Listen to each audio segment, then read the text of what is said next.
श्री कृष्ण गोविंद हरे मुरारी हे नाथ नारायण वासुदेव। अथ द्विषष्टितमोऽध्याय। उषा अनिरुद्ध मिलन। राजा परीक्षित ने पूछा, महायोग संपन्न मुनीश्वर, मैंने सुना है कि यदुवंश शिरोमणि अनिरुद्ध जी ने बाणासुर की पुत्री उषा से विवाह किया था और इस प्रसंग में भगवान श्री कृष्ण और शंकर जी का बहुत बड़ा घमासान युद्ध हुआ था। आप कृपा करके यह वृत्तांत विस्तार से सुनाइए। सुखदेव जी ने कहा कि परीक्षित, महात्मा बलि की कथा तो तुम सुन ही चुके हो। उन्होंने वामन रूपधारी भगवान को सारी पृथ्वी का दान कर दिया था। उनके 100 लड़के थे बाणासुर के। उनमें सबसे बड़ा था बाणासुर। दैत्यराज बलि का औरस पुत्र बाणासुर भगवान शिव की भक्ति में सदा रत रहता था।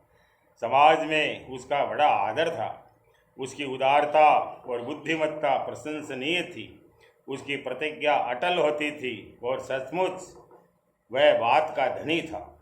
उन दिनों वह परम रमणीय शोणितपुर में राज्य करता था।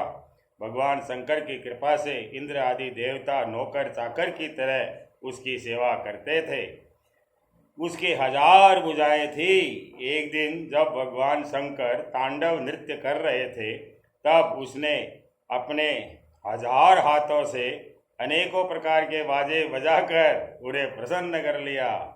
सचमुच भगवान शंकर बड़े ही भक्त वत्सल और शरणागत रक्षक है। समस्त भूतों के एकमात्र स्वामी प्रभु ने बाणासुर से कहा, तुम्हारी जो इच्छा हो मुझसे मांग लो। बाणासुर ने कहा, भगवान, आप मेरे नगर की रक्षा करते हुए यहीं रहा करें। शोणितपुर के गेट पर रहो थे। एक दिन बल पौरुष के घमंड में चूर बाणासुर ने अपने समीप स्थित भगवान शंकर के चरण कमलों को सूर्य के समान चमकीले मुकुट से झुककर प्रणाम किया और कहा, देवादिदेव, आप समस्त चराचर जगत के गुरु और ईश्वर है। मैं आपको नमस्कार करता हूँ। जिन लोगों के मनोरथ अब तक पूरे नहीं हुए हैं, उनको पूर्ण करने के लिए आप कल्प वृक्ष है। भगवान, आपने मुझे 1000 भुजाएं दी है, परंतु वे मेरे लिए केवल भार रूप हो रही है, क्योंकि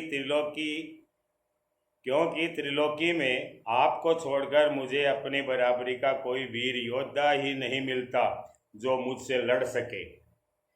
आदिदेव, एक बार मेरी बाहों में लड़ने के लिए इतनी खुजलाहट हुई कि मैं दिग्गजों की ओर चला, परंतु वे भी डर के मारे भाग खड़े हुए।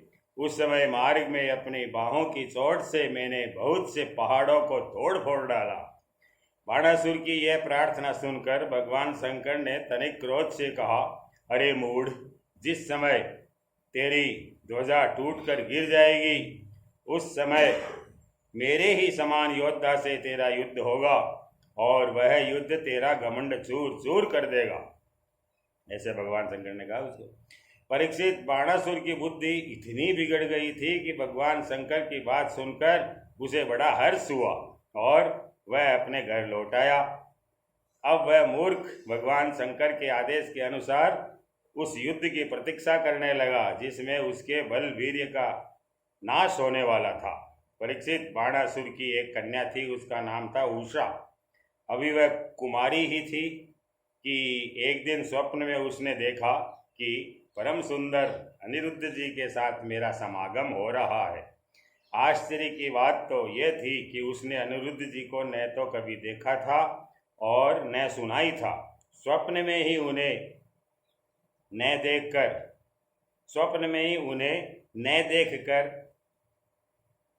वह बोल उठी। न देख कर क्या लिखा, मतलब प्रत्यक्ष शरीर को लियो भाग।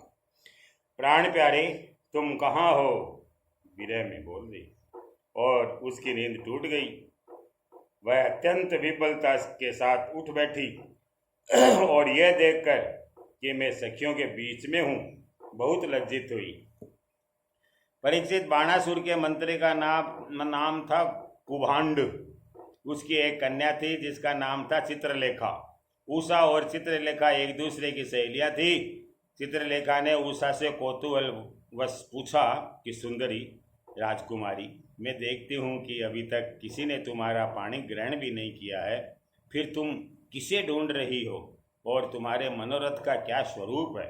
उषा ने कहा, सखी, मैंने स्वप्न में एक बहुत ही सुंदर नवयुवक को देखा है।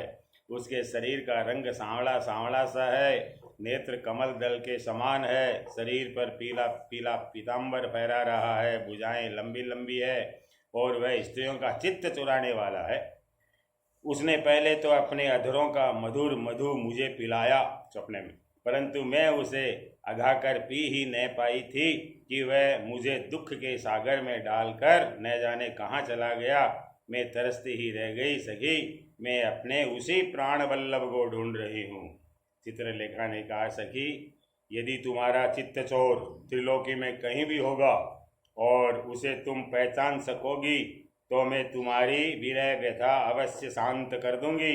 मैं चित्र बनाती हूँ, तुम अपने चित्तचोर प्राण वल्लभ को पहचान कर बतला दो। अनेक चित्र बनाए उसने, फिर वह चाहे कहीं भी होगा, मैं उसे तुम्हारे पास ले आऊँगी। यों कहकर चित्रलेखा ने बात की बात में बहुत से देवता, गंधर्व, सिद्ध, चारण, पन्नग, दैत्य, विद्याधर, यक्ष और मनुष्यों के चित्र बना दिए। मनुष्यों में उसने वृष्णिवंशी वसुदेव जी के पिता सूर, स्वयं वसुदेव जी, बलराम जी और भगवान श्री कृष्ण आदि के चित्र बनाए। प्रद्युम्न का चित्र देखते ही उषा लज्जित हो गई। परीक्षित, जब उसने अनिरुद्ध का चित्र देखा तब तो लज्जा के मारे उसका सिर ही नीचा हो गया। फिर मंद मंद मुस्कुराते हुए उसने कहा, मेरा वह प्राण वल्लभ यही तो है, यही है। परीक्षित, चित्रलेखा योगिनी थी, कुभांड की बेटी। वह जान गई कि यह भगवान कृष्ण के पुत्र है। अब वह आकाश मार्ग से रात्रि में ही भगवान श्री कृष्ण के द्वारा सुरक्षित द्वारिकापुरी में पहुंची। वहां अनिरुद्ध जी बहुत ही सुंदर पलंग पर सो रहे थे। चित्रलेखा योग सिद्धि के प्रभाव से उन्हें उठाकर शोणितपुर ले आई और अपनी सखी उषा को उसके प्रियतम का दर्शन करा दिया।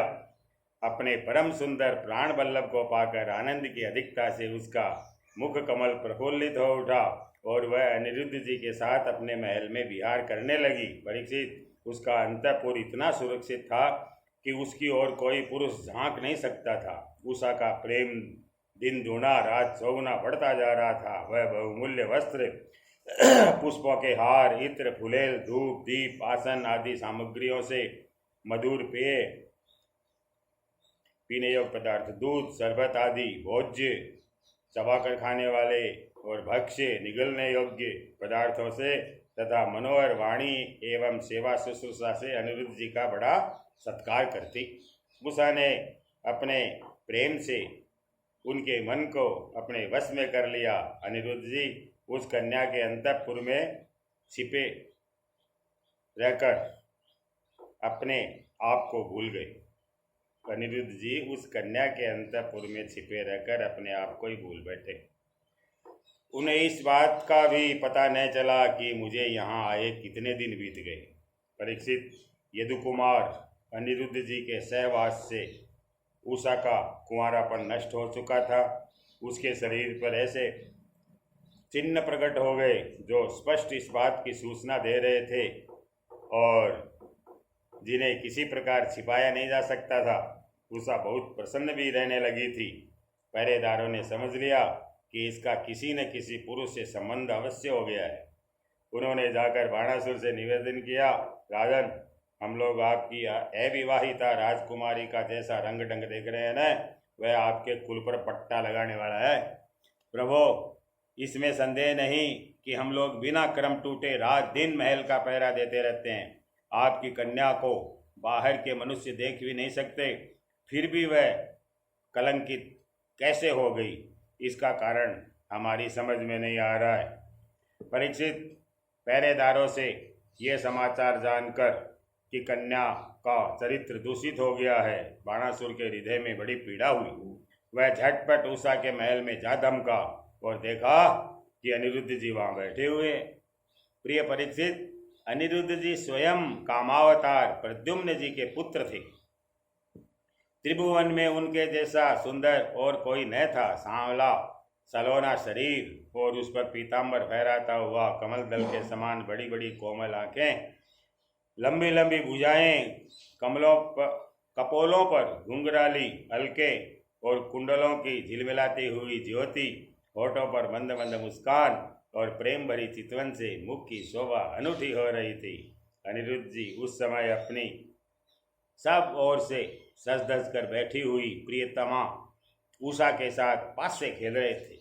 उनके गले में बसंती बेला के बहुत सुंदर पुष्पों का हार सुशोभित हो रहा था और उस हार में उषा के अंग का संपर्क होने से उसके वक्षस्थल की केसर लगी हुई थी। उन्हें उषा के सामने बैठा देखकर बाणासुर विस्मित और चकित हो गया। वह जब अनिरुद्ध जी ने देखा कि बाणासुर बहुत से आक्रमणकारी शस्त्र और अस्त्रों से सुसज्जित वीर सैनिकों के साथ महल में घुस आया है, तब वे उन्हें धराशायी कर देने के लिए लोहे का एक भयंकर परिघ लेकर डट गए, मानो स्वयं कालदंड लेकर मृत्यु यम खड़ा हो। बाणासुर के साथ आए हुए सैनिक उनको पकड़ने के लिए ज्यों ज्यों उनकी ओर झपटते त्यों तो वे उन्हें मार मार कर गिराते जाते, ठीक वैसे ही जैसे सूअरों के दल का नायक कुत्तों को मार डाले। अनिरुद्ध जी की चोट से उन सैनिकों के सिर, भुजा, जंगा आदि अंग टूट फूट गए और वे महलों से निकल भागे। जब बलि बाणासुर ने देखा कि यह तो मेरी सारी सेना का संहार कर रहा है, तब वह क्रोध से तिलमिला उठा और उसने नागपाश से उन्हें बांध लिया। उषा ने जब सुना कि उसके प्रियतम को बांध लिया गया है, तब वह अत्यंत सोच और विषाद से विह्वल हो गई। उसके नेत्रों से आंसू की धारा बहने लगी और वह रोने लगी। इति श्रीमद्भागवते महापुराणे पारमहंस्यां संहितायां दशमस्कंदे उत्तरार्धे अनिरुद्ध बंध नाम 62तम अध्याय अथ 63तम अध्याय 63वां अध्याय। भगवान श्री कृष्ण के साथ बाणासुर का युद्ध। सुखदेव जी कहते हैं, परीक्षित, बरसात के 4 महीने बीत गए परंतु अनिरुद्ध जी का कहीं पता नहीं चला। उनके घर के लोग घटना से बहुत ही शोकाकुल हो रहे थे। इस घटना से बहुत दुखी हो रहे थे, चिंता कर रहे थे कहाँ गया अनिरुद्ध। एक दिन नारद जी ने आकर अनिरुद्ध का शोणितपुर जाना, वहाँ बाणासुर के सैनिकों को हराना, फिर नागपाश में बांधा जाना, सारा समाचार सुना दिया। तब श्री कृष्ण ही अपने आराध्य देव श्री कृष्ण को ही अपना आराध्य देव मानने वाले यदुवंशियों ने शोणितपुर पर चढ़ाई कर दी। जब श्री कृष्ण और बलराम के साथ उनके अनुयायी सभी यदुवंशी प्रद्युम्न, सात्विकी, गद, सांब, सारण, नद, उपनंद और भद्र आदि ने 12 अक्षौहिणी सेना के साथ व्यूह बनाकर चारों ओर से बाणासुर की राजधानी को जाकर के घेर लिया। जब बाणासुर ने देखा कि यदुवंशियों की सेना नगर के उद्यान, परकोटों, बुर्जों और सिंह द्वारों को तोड़ फोड़ रही है, तब उसे बड़ा क्रोध आया और वह भी 12 अक्षौहिणी सेना लेकर नगर से निकल पड़ा। बाणासुर की ओर से साक्षात भगवान शंकर वृषभराज नंदी पर सवार होकर अपने पुत्र कार्तिकेय और गणों के साथ रणभूमि में पधारे और उन्होंने भगवान श्री कृष्ण तथा बलराम जी से युद्ध किया। परीक्षित, वह युद्ध इतना अद्भुत और घमासान हुआ कि उसे देखकर रोंगटे खड़े हो जाते थे। भगवान श्री कृष्ण से शंकर जी का और प्रद्युम्न से स्वामी कार्तिक का युद्ध हुआ। बलराम जी से कुभांड और कूपकर्ण का युद्ध हुआ, 2 जना लड़े। बाणासुर के पुत्र के साथ सांब और स्वयं बाणासुर के साथ सात्यकी भिड़ गए। ब्रह्मा आदि बड़े बड़े देवता, ऋषि मुनि, सिद्ध, चारण, गंधर्व, अप्सराएं और यक्ष विमानों पर चढ़ चढ़ कर युद्ध देखने के लिए आ पहुंचे। भगवान श्री कृष्ण ने अपने सारंग धनुष के तीखी नोक वाले बाणों से शंकर जी के अनुचरों भूत, प्रेत, प्रमथ, गुह्यक, डाकिनी, यातुदान, बेताल, विनायक, प्रेतगण, मातृगण, पिशाच, कुष्मांड और ब्रह्म राक्षसों को मार कर खदेड़ दिया। पिनाकपाणी शंकर जी ने भगवान श्री कृष्ण पर भांति भांति के अगणित अस्त्र शस्त्रों का प्रयोग किया, परंतु भगवान श्री कृष्ण ने बिना किसी प्रकार के विस्मय के उन्हें विरोधी शस्त्रास्त्रों से शांत कर दिया। भगवान श्री कृष्ण ने ब्रह्मास्त्र की शांति के लिए ब्रह्मास्त्र का, वायव्य अस्त्र के लिए पार्वत अस्त्र का, आग्नेय अस्त्र के लिए पर्जन्य अस्त्र का और पशुपत अस्त्र के लिए पाशुपत अस्त्र के लिए नारायण अस्त्र का प्रयोग किया। इसके बाद भगवान श्री कृष्ण ने जृंभणास्त्र, जिससे मनुष्य को जम्भाई पर जम्भाई आने लगती है, जृंभणास्त्र चला दिया। महादेव जी को मोहित कर दिया। वे युद्ध से विरत होकर जम्भाई लेने में लग गए। तब भगवान श्री कृष्ण ने शंकर जी से छुट्टी पाकर तलवार, गदा और बाणों से बाणासुर की सेना का संहार करने लगे। इधर प्रद्युम्न ने बाणों की बौछार से स्वामी कार्तिक को घायल कर दिया। उनके अंग अंग से रक्त की धारा बह चली।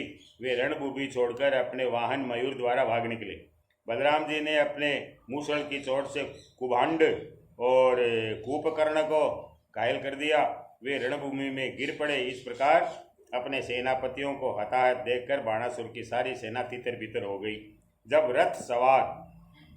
जब रथ पर सवार बाणासुर ने देखा कि श्री कृष्ण आदि के प्रहार से हमारी सेना तितर बितर और तहस नहस हो रही है, तब उसे बड़ा क्रोध आया। उसने चिढ़कर सात्विकी को तो छोड़ दिया जिससे लड़ रहा था। वह भगवान श्री कृष्ण पर आक्रमण करने के लिए दौड़ पड़ा। परीक्षित, रणोन्मत्त मतलब युद्ध के लिए मत वाड़ो। बाणासुर ने अपने 1000 हाथों से एक साथ ही 500 धनुष खींचकर एक एक पर 2-2 बाण चढ़ाए, परंतु भगवान श्री कृष्ण ने एक साथ ही उसके सारे धनुष काट डाले और सारथी, रथ तथा घोड़ों को भी धराशायी कर दिया एवं शंख ध्वनि करी। कोटरा नाम की एक देवी बाणासुर की धर्म माता थी। वह अपने उपासक पुत्र के प्राणों की रक्षा के लिए बाण बिखेर कर नंग धड़ंग भगवान श्री कृष्ण के सामने आकर खड़ी हो गई। भगवान श्री कृष्ण ने इसलिए कि कहीं उस पर दृष्टि न पड़ जाए अपना मुंह फेर लिया और वे दूसरी ओर देखने लगे। तब तक बाणासुर धनुष कट जाने और रथहीन हो जाने के कारण अपने नगर में चला गया, भाग गया। इधर जब भगवान शंकर के भूतगण इधर उधर भाग गए, तब उनका छोड़ा हुआ 3 सिर और 3 पैर वाला ज्वर 10 दिशाओं को जलाता हुआ सा भगवान श्री कृष्ण की ओर दौड़ा। भगवान श्री कृष्ण ने उसे अपनी ओर आते देख करके उसका मुकाबला करने के लिए अपना ज्वर छोड़ा। अब वैष्णव और माहेश्वर दोनों ज्वर आपस में लड़ने लगे। अंत में वैष्णव ज्वर के तेज से माहेश्वर ज्वर पीड़ित होकर चिल्लाने लगा और अत्यंत भयभीत हो गया। जब उसे अन्यत्र कहीं त्राण नहीं मिला, तब वह अत्यंत नम्रता से हाथ जोड़कर शरण में लेने के लिए भगवान श्री कृष्ण से प्रार्थना करने लगा। ज्वर ने कहा, प्रभु, आपकी शक्ति अनंत है। आप ब्रह्मादि ईश्वरों को भी परम ईश्वर है।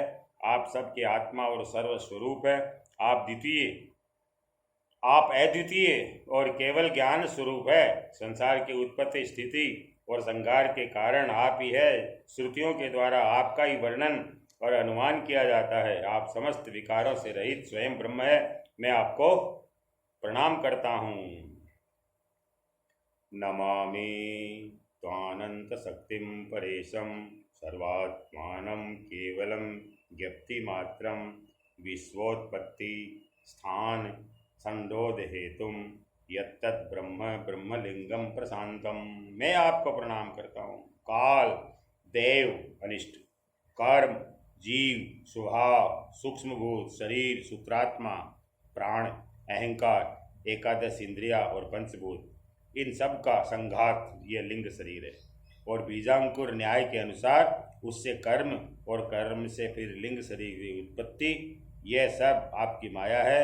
आप माया के निषेध की परम अवधि है। मैं आपकी शरण ग्रहण करता हूँ। प्रभो, आप अपनी लीला से ही अनेकों रूप धारण कर लेते हैं और देवता, साधु और लोक मर्यादाओं का पालन पोषण करते हैं, साथ ही उन्मार्गगामी और हिंसक असुरों का संहार भी करते हैं।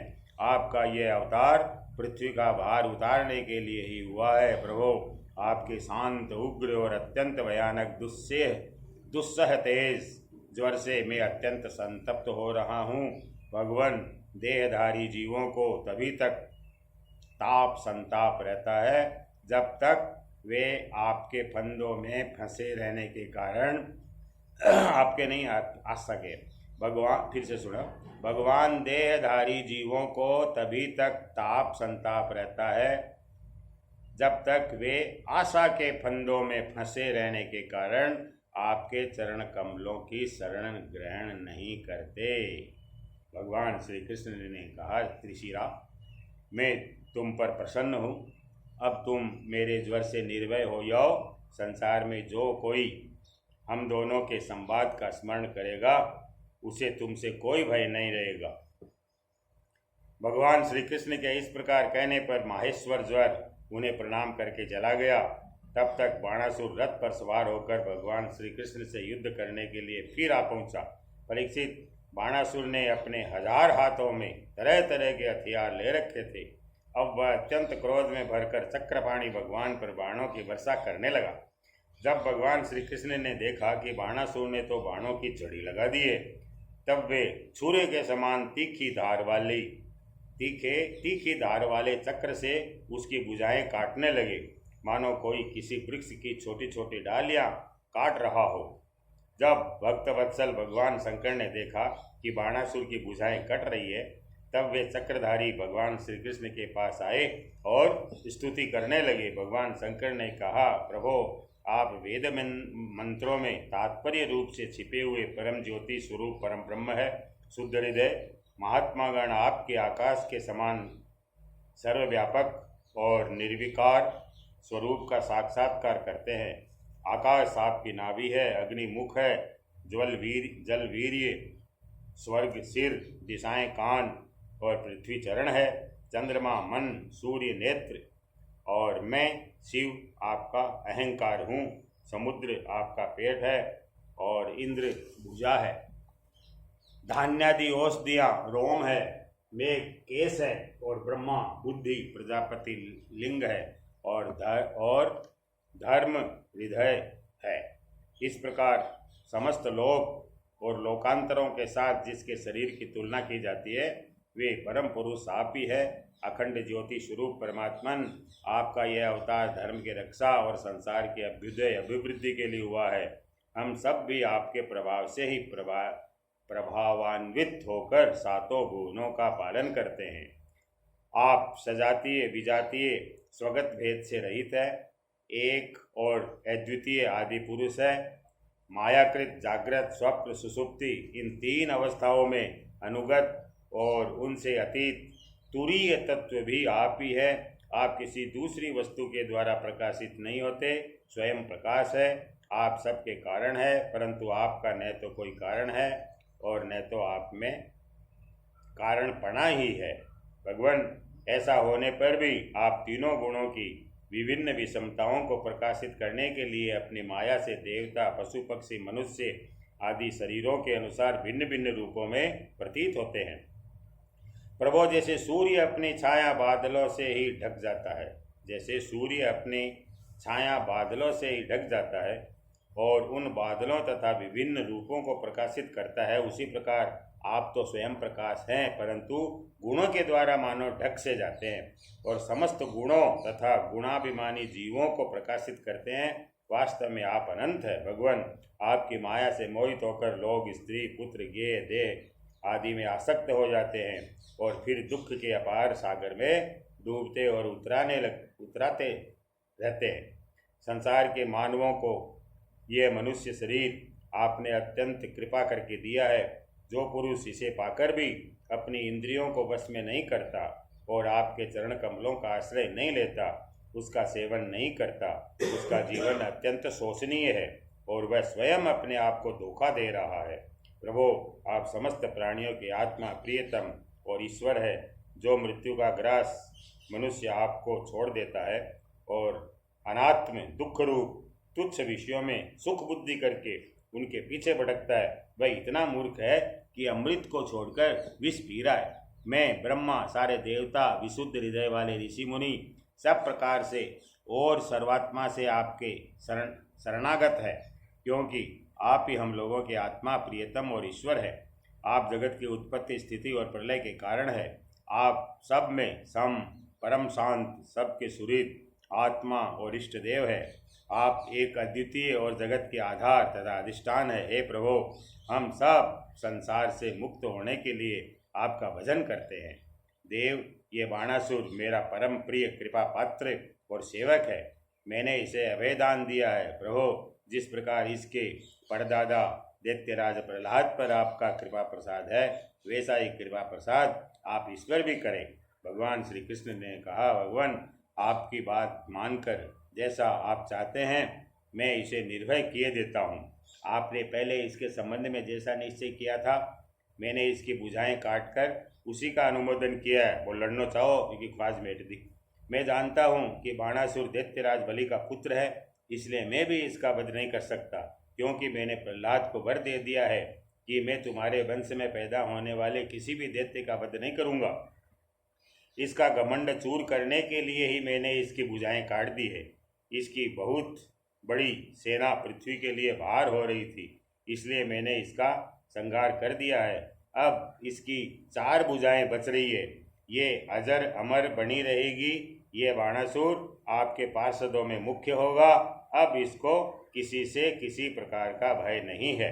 कृष्ण से इस प्रकार अभयदान प्राप्त करके बाणासुर ने उनके पास आकर धरती में माथा टेका, प्रणाम किया और अनिरुद्ध जी को अपनी पुत्री उषा के साथ रथ पर बैठाकर भगवान के पास ले आया। इसके बाद भगवान श्री कृष्ण ने महादेव जी की सम्मति से वस्त्र अलंकार से विभूषित उषा और अनिरुद्ध जी को एक अक्षौहिणी सेना के साथ आगे करके द्वारिका के लिए प्रस्थान किया। इधर द्वारिका में भगवान श्री कृष्ण आदि के शुभ आगमन का समाचार सुनकर झंडियों और तोरणों से नगर का कोना कोना सजा दिया गया। बड़ी बड़ी सड़कों और चौराहों को चंदन मिश्रित जल से सींच दिया गया। नगर के नागरिकों, बंधु बांधवों, ब्राह्मणों ने आगे आकर खूब धूमधाम से भगवान का स्वागत सत्कार किया। उस समय शंख, नगारों और ढोलों की तुमुल ध्वनि हो रही थी। इस प्रकार भगवान श्री कृष्ण ने अपनी राजधानी में प्रवेश किया। परीक्षित, जो पुरुष शंकर जी के साथ भगवान श्री कृष्ण का युद्ध और उनकी विजय की कथा का प्रातः काल उठकर स्मरण करता है, उसको पराजय नहीं होती। इति श्रीमद्भागवते महापुराणे पारमहंस्यां संहितायां दशमस्कन्धे उत्तरार्धे अनिरुद्ध आनयनम नाम 63तमः अध्यायः। अथ 64तमः अध्यायः 63वां अध्याय नृग राजा की कथा है। सुखदेव जी कहते हैं, प्रिय परीक्षित, एक दिन सांब, प्रद्युम्न, चारुबानु और गद आदि यदुवंशी राजकुमार घूमने के लिए उपवन में गए।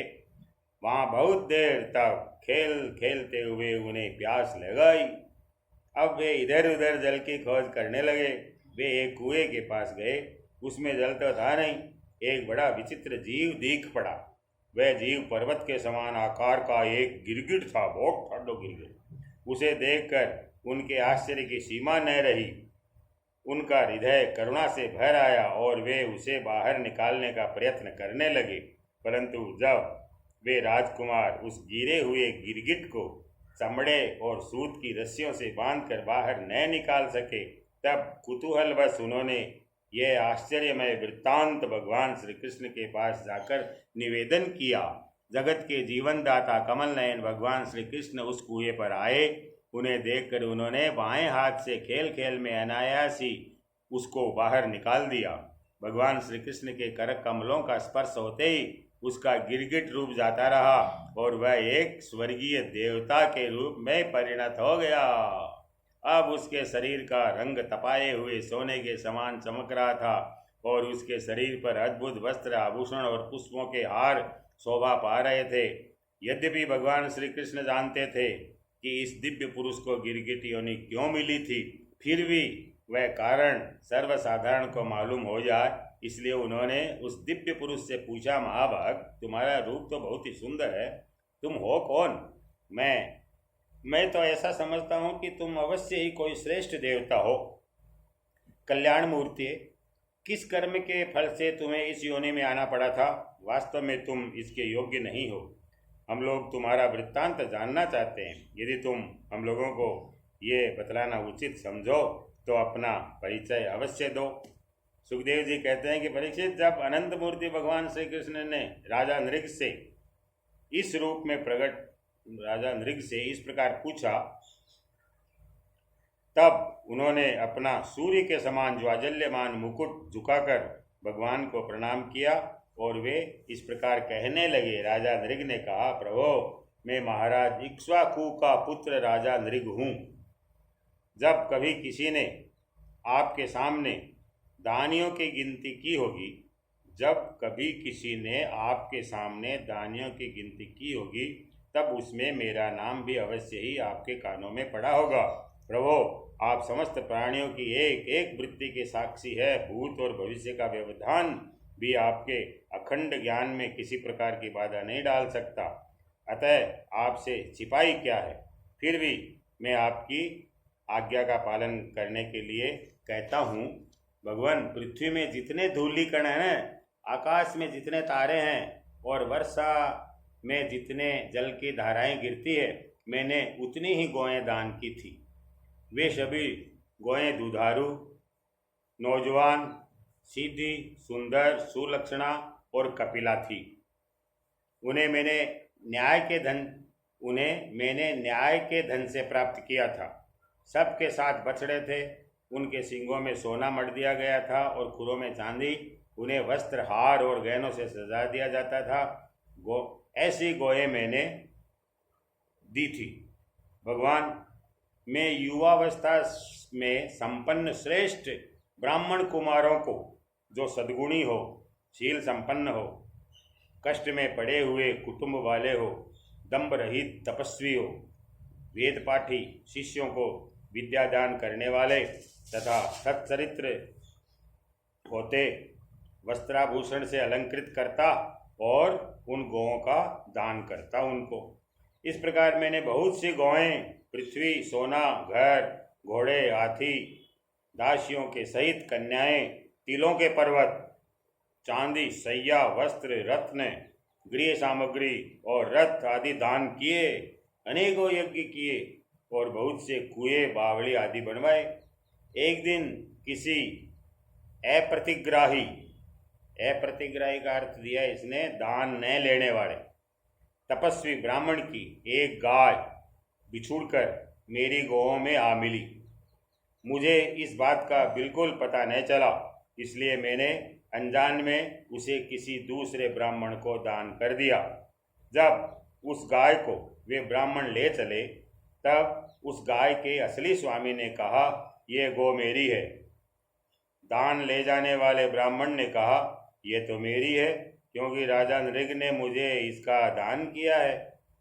वे दोनों ब्राह्मण आपस में झगड़ते हुए अपनी अपनी बात कायम करने के लिए मेरे पास आए। एक ने कहा, ये गाय अभी अभी आपने मुझे दी है, और दूसरे ने कहा कि यदि ऐसी बात है तो तुमने मेरी गाय चुरा ली है। भगवान, उन दोनों ब्राह्मणों की बात सुनकर मेरा चित्त भ्रमित हो गया। मैंने संकट में पड़कर उन दोनों से बड़ी अनुनय विनय करी और कहा कि मैं बदले में 1,00,000 उत्तम गौएं दूंगा, आप लोग मुझे ये गाय मुझे दे दीजिए। मैं आप लोगों का सेवक हूँ, मुझसे अनजान में यह अपराध बन गया। मुझ पर आप लोग कृपा कीजिए और मुझे इस घोर कष्ट से तथा घोर नरक में गिरने से बचा लीजिए। राजन, मैं इसके बदले में कुछ नहीं लूँगा। बोलो वो ब्राह्मण। वह कहकर गाय का स्वामी चला गया। तुम इसके बदले में 1,00,000 ही नहीं, 10,000 गौएं और दो तो भी मैं लेने का नहीं। इस प्रकार कहकर दूसरा ब्राह्मण भी चला गया। देवादिदेव जगदीश्वर इसके बाद आयु समाप्त होने पर यमराज के दूत आए और मुझे यमपुरी ले गए। वहाँ यमराज ने मुझसे पूछा, राजन, तुम पहले अपने पाप का फल भोगना चाहते हो या पुण्य का? तुम्हारे दान और धर्म के फल स्वरूप तुम्हें ऐसा तेजस्वी लोक प्राप्त होने वाला है जिसकी कोई सीमा ही नहीं है।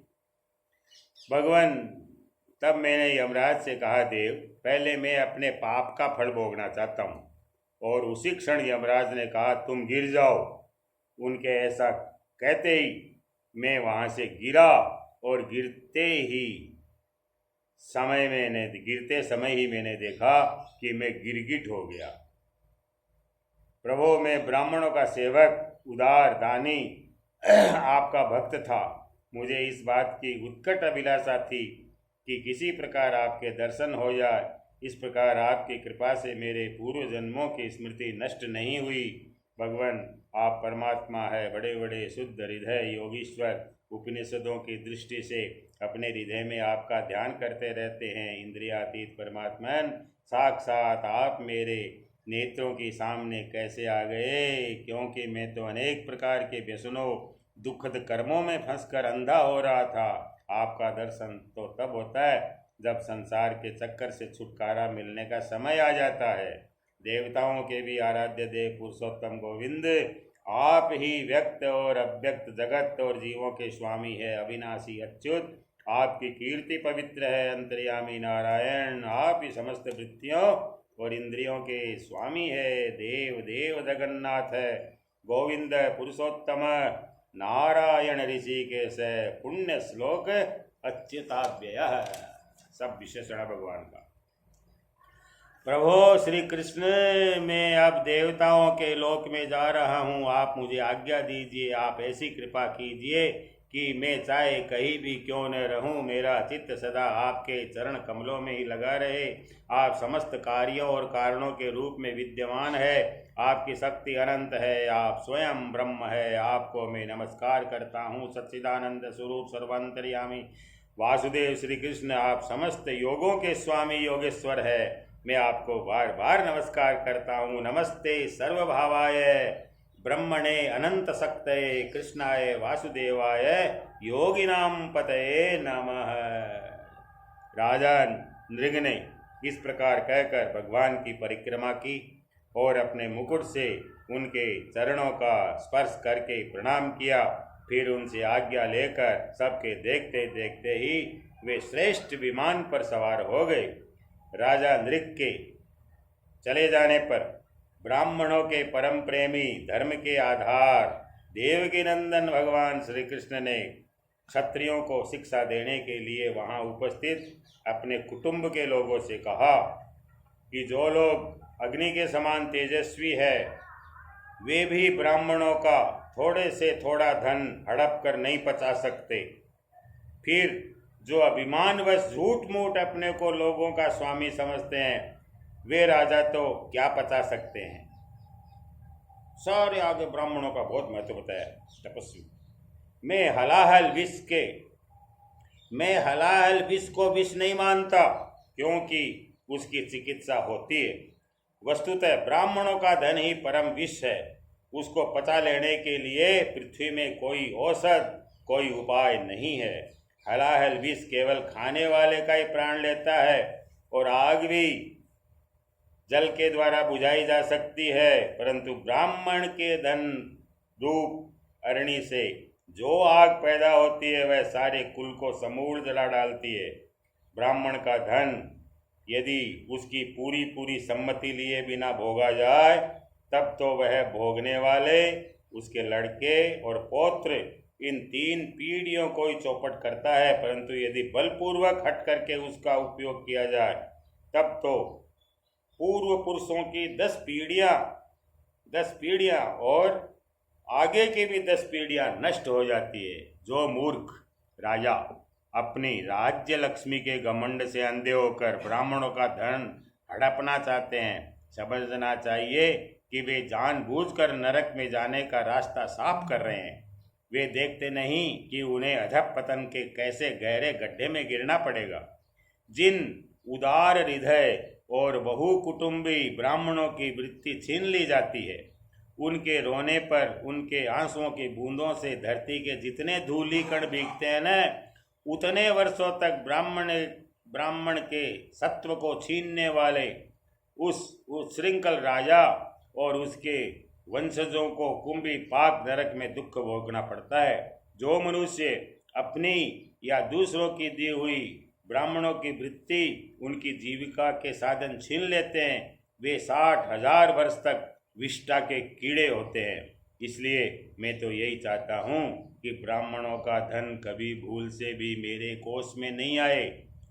टैक्स खोल लेता कृष्ण भगवान ब्राह्मणा से, क्योंकि जो लोग ब्राह्मणों के धन की इच्छा भी करते हैं न, उसे छीनने की तो बात अलग रही, वे इस जन्म में अल्पायु, शत्रुओं से पराजित और राज्य भ्रष्ट हो जाते हैं, और मृत्यु के बाद भी वे दूसरों को कष्ट देने वाले सांप होते हैं।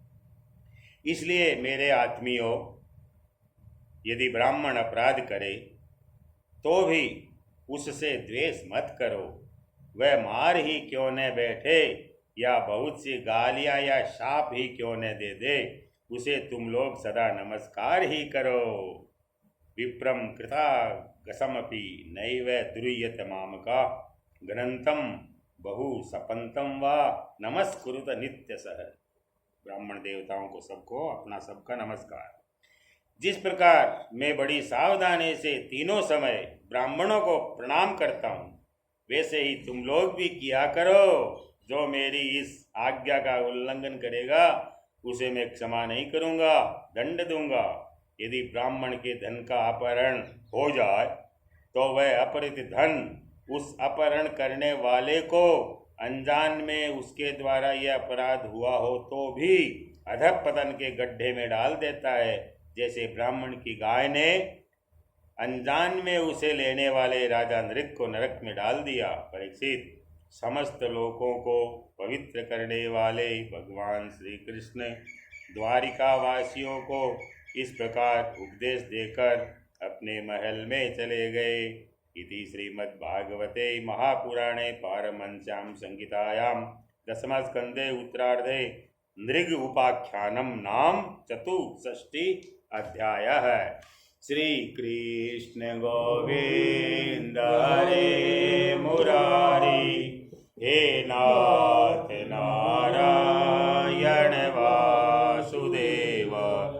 श्री कृष्ण गोविंद हरे मुरारी, हे नाथ नारायण वासुदेव। श्री कृष्ण गोविंद हरे मुरारी, नाथ नारायण वासुदेव। अथ पंचषष्टितम अध्याय, 65वां अध्याय, श्री बलराम जी का ब्रजगमन। सुखदेव जी कहते हैं, परीक्षित, भगवान बलराम जी के मन में ब्रज के नंद बाबा और स्वजन संबंधियों से मिलने की बड़ी इच्छा और उत्कंठा थी। अब वे रथ पर सवार होकर द्वारिका से नंद बाबा के ब्रज में आए। इधर उनके लिए ब्रजवासी गोप और गोपियां भी बहुत दिनों से उत्कंठित थी। उन्हें अपने बीच में पाकर सबने बड़े प्रेम से गले लगाया। बलराम जी ने माता यशोदा और नंद बाबा को प्रणाम किया। उन लोगों ने भी आशीर्वाद देकर उनका अभिनंदन किया, यह कहकर कि बलराम जी, तुम जगदीश्वर हो, अपने छोटे भाई श्री कृष्ण के साथ सर्वदा हमारे रक्षा करते रहो। उनको गोद में ले लिया और अपने प्रेमाश्रुओं से उन्हें भिगो दिया। इसके बाद बड़े बड़े गोपों की बलराम जी ने और छोटे छोटे गोपों ने बलराम जी को नमस्कार किया।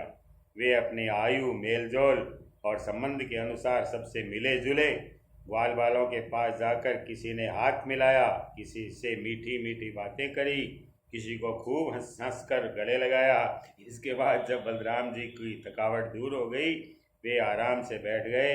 तब सब ग्वाल बाल उनके पास आए। इन ग्वालों ने कमल नयन भगवान श्री कृष्ण के लिए समस्त भोग, स्वर्ग, मोक्ष तक त्याग रखा था। बलराम जी ने जब उनके और उनके घर वालों के संबंध में कुशल प्रश्न किया, तब उन्होंने प्रेम गदगद वाणी से उनसे प्रश्न किया कि बलराम जी, वसुदेव जी आदि हमारे सब भाई बंधु सकुशल है न? अब आप लोग स्त्री पुत्र आदि के साथ रहते हैं, बाल बच्चेदार हो गए हैं, क्या कभी आप लोगों की हमारी याद भी आती है? यह बड़े सौभाग्य की बात है कि पापी कंस को आप लोगों ने मार डाला और अपने सूर्यदेव संबंधियों को बड़े कष्ट से बचा लिया। यह भी कम आनंद की बात नहीं है कि आप लोगों ने और भी बहुत से शत्रुओं को मार डाला या जीत लिया और अब अत्यंत सुरक्षित दुर्ग किले में आप लोग निवास करते हो। परीक्षित, भगवान बलराम जी के दर्शन से, उनकी प्रेम भरी चितवन से गोपियां निहाल हो गई। उन्होंने हंसकर पूछा, क्यों बलराम जी, नगर नारियों के प्राण वल्लभ श्री कृष्ण साहब अब कुशल तो है ना? क्या कभी उन्हें अपने भाई बंधु और पिता माता की भी याद आती है? क्या वे अपनी माता के दर्शन के लिए एक बार भी यहाँ आ सकेंगे?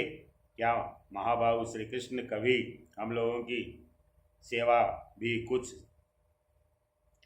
क्या महाबाहु श्री कृष्ण कभी हम लोगों की सेवा का भी कुछ स्मरण करते हैं? आप जानते हैं कि स्वजन संबंधियों को छोड़ना बहुत कठिन है। फिर भी हमने उनके लिए माँ बाप, भाई बंधु, पति, पुत्र, बहन, बेटियों को भी छोड़ दिया, परंतु प्रभु मैं आपकी बात में हमारे सौहार्द और प्रेम का बंधन काटकर हमसे नाता तोड़कर परदेश चले गए। हम लोगों को बिल्कुल ही छोड़ दिया। हम चाहती तो उन्हें रोक लेती, परंतु जब वे कहते हैं कि हम तुम्हारे ऋणी हैं, तुम्हारे उपकार का बदला कभी नहीं चुका सकते, तब ऐसी कौन सी स्त्री है जो उनकी मीठी मीठी बातों पर विश्वास न कर लेती? एक गोपी ने कहा, बलराम जी, हम तो गांव की गंवार ग्वालिनें ठहरी, उनकी बातों में आ गई, परंतु नगर की स्त्रियां तो बड़ी चतुर होती है। भला वे चंचल और कृतज्ञ श्री कृष्ण की बातों में क्यों कैसे हंसने लगी? उन्हें तो वे नहीं छका पाते होंगे। दूसरी गोपी ने कहा, नहीं सखी, श्री कृष्ण बातें बनाने में तो एक ही है। ऐसी रंग बिरंगी मीठी मीठी बातें घड़ते हैं कि क्या कहना। उनकी सुंदर मुस्कुराहट और प्रेम भरी चितवन से नगर नारियां भी प्रेमवश से व्याकुल हो जाती है और अवश्य उनकी बातों में आकर अपने को निछावर कर देती होंगी। तीसरी गोपी ने कहा, अरे गोपियों, हम लोगों को उसकी बात से क्या मतलब है? यदि समय ही काटना हो तो कोई दूसरी बात करो। यदि उस निष्ठुर का समय हमारे बिना बीत जाता है तो हमारा भी उसी की तरह भले ही दुख में क्यों न हो कट ही जाएगा। अब गोपियों के भाव नेत्रों के सामने भगवान श्री कृष्ण की हंसी, प्रेम भरी बातें, चारु चितवन, अनूठी चाल, प्रेमालिंगन और मूर्तिमान होकर नाचने लगे। वे उन बातों की मधुर स्मृति में तन्मय होकर गोपियाँ रोने लगी। परीक्षित, भगवान बलराम जी नाना प्रकार से अनुनय विनय करने में बड़े निपुण थे। उन्होंने भगवान श्री कृष्ण के हृदय स्पर्शी और लुभावने संदेश सुना कर गोपियों को सांत्वना दी और बसंत के 2 महीने चैत्र और वैशाख वहीं पर बिताए ब्रज में। वे रात्रि के समय गोपियों में रहकर उनके प्रेम की अभिवृद्धि करते। क्यों न हो भगवान राम ही जो ठहरे। उस समय कुमुदिनी की सुगंध लेकर भीनी भीनी वायु चलती रहती। पूर्ण चंद्रमा की चांदनी छिटक कर यमुना जी के तटवर्ती उपवन को उज्जवल कर देती और भगवान बलराम जी गोपियों के साथ वहीं विहार करते। वरुण देव ने अपनी पुत्री वारुणी देवी को वहां भेज दिया था। वह एक वृक्ष के खोडर से बह निकली। उसने अपनी सुगंध से सारे वन को सुगंधित कर दिया। मधुधारा की वह सुगंध वायु ने बलराम जी के पास पहुंचाई, मानो उसने उन्हें उपहार दिया हो। उसकी महक से आकृष्ट होकर बलराम जी गोपियों को लेकर वहां पहुंच गए और उनके साथ उसका पान किया। वारुणिका। उस समय गोपियां बलराम जी के चारों ओर उनके चरित्र का गान कर रही थी और वे मतवाले से होकर वन में विचर रहे थे। उनके नेत्र आनंद मत से विह्वल हो रहे थे। गले में पुष्पों का हार शोभा पा रहा था।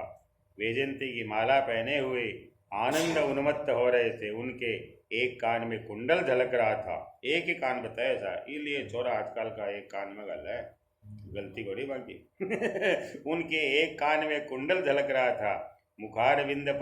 मुस्कुराहट की शोभा निराली थी। उस पर पसीने की बूंदें हिमकण के समान जान पड़ती थी। सर्वशक्तिमान बलराम जी ने जल क्रीड़ा करने के लिए यमुना जी को पुकारा, परंतु यमुना जी ने यह समझकर कि ये तो मतवाले हो रहे हैं, उनकी आज्ञा का उल्लंघन कर दिया। वे नहीं आई। तब बलराम जी ने क्रोधपूर्वक अपने हल की नोक से उन्हें खींचा और कहा, पापिने यमुने, मेरे बुलाने पर भी तू मेरी आज्ञा का उल्लंघन करके यहाँ नहीं आ रही है, मेरा तिरस्कार कर रही है। देख, अब मैं तुझे तेरे स्वेच्छाचार का फल चखाता हूँ। अभी अभी तुझे हल की नोक से 100 टुकड़े किए देता हूँ। जब बलराम जी ने यमुना जी को इस प्रकार डांटा फटकारा, तब वे चकित और भयभीत होकर बलराम जी के चरणों पर गिर पड़ी और गिड़गिड़ा कर प्रार्थना करने लगी कि लोकाभिराम बलराम जी, महाबाहो, मैं आपका पराक्रम भूल गई थी। जगतपते, अब मैं जान गई कि आपके अंश मात्र शेष जी इस सारे जगत को धारण करते हैं। भगवान, आप परम ऐश्वर्यशाली है। आपके वास्तविक स्वरूप को न जानने के कारण ही मुझसे यह अपराध बन गया है। सर्वस्वरूप भक्तवत्सल, मैं आपकी शरण में हूँ। आप मेरी भूल चूक क्षमा कीजिए, मुझे छोड़ दीजिए। अब यमुना जी की प्रार्थना स्वीकार करके भगवान बलराम जी ने उन्हें क्षमा कर दिया और फिर जैसे गजराज अथनियों के साथ क्रीड़ा करता है, वैसे ही वे गोपियों के साथ जल क्रीड़ा करने लगे। जब वे यथेष्ट जल विहार करके यमुना जी से बाहर निकले, तब लक्ष्मी जी ने उन्हें नीलांबर, बहुमूल्य आभूषण और सोने का सुंदर हार दिया। बलराम जी ने नीले वस्त्र पहन लिए और सोने की माला गले में डाल ली। वे अंगराग लगाकर सुंदर आभूषणों से विभूषित होकर इस प्रकार शोभायमान हुए मानो इंद्र का श्वेतवर्ण ऐरावत हाथी हो। परीक्षित, यमुना जी अब भी बलराम जी के खींचे हुए मार्ग से बहती है और वे ऐसी जान पड़ती है मानो अनंत शक्ति भगवान बलराम जी का यश गान कर रही हो। श्री बलराम जी का चित्त ब्रजवासिनी गोपियों के माधुर्य से इस प्रकार मुग्ध हो गया कि उन्हें समय का कुछ ध्यान न रहा। बहुत सी रात्रियां एक रात के समान व्यतीत हो गई। इस प्रकार बलराम जी ब्रज में विहार करते रहे। इति श्रीमद्भागवते महापुराणे पारमहंस्यां संहितायां दशमस्कन्धे उत्तरार्धे बलदेव विजये यमुनाकर्षणं नाम 65तमः अध्यायः।